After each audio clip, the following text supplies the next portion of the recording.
Salut à toi, aujourd'hui on se retrouve pour un nouveau tuto. Ce sera un traitement d'image un peu spécial qui s'appelle le Dodge and Burn. Le Dodge and Burn, c'est un renfort de contraste sur les zones que vous décidez d'accentuer. Vous allez pouvoir renforcer les ombres, les lumières, afin de donner un peu plus de caractère à votre photo. Ne perdons pas plus de temps, c'est parti. On commence par ouvrir un calque, puis cliquez sur Édition et Remplir. Vous faites F5 pour les plus aguerris, ceux qui connaissent les raccourcis. Sélectionnez 50% de gris, dans mon cas j'y suis déjà, sinon dans le menu déroulant vous le sélectionnez. Parfait. Baissez l'opacité à 50%, puis choisissez l'outil pinceau.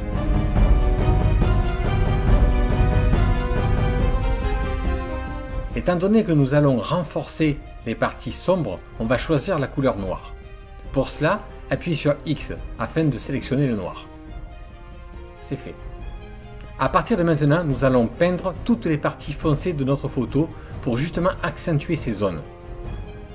Jouez avec l'épaisseur du pinceau pour s'adapter au mieux au relief. Le geste étant répétitif, accélérons un peu le mouvement.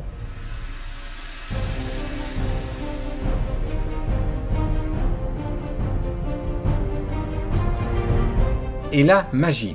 Basculons maintenant le calque en mode lumière tamisée pour appliquer le renforcement. Vous voyez, c'est subtil et ça fait vraiment son petit effet. On continue. Nous allons maintenant accentuer la partie lumineuse. Je vais accélérer la séquence car c'est exactement la même que pour les parties sombres, à l'exception que le pinceau doit être en blanc et non noir.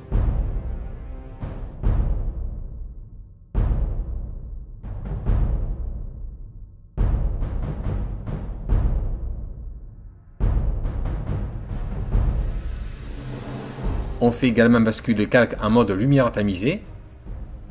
Vous voyez, encore une fois, c'est très subtil et ça renforce sensiblement notre effet de contraste. Ensuite, nous allons mettre ces deux calques dans un dossier. Voilà.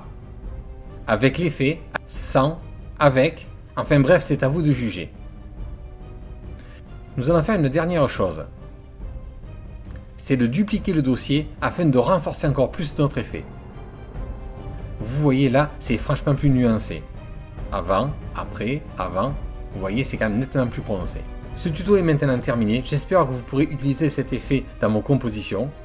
Et surtout, hâte de vous retrouver dans un nouveau tuto. Alors je vous dis à très bientôt!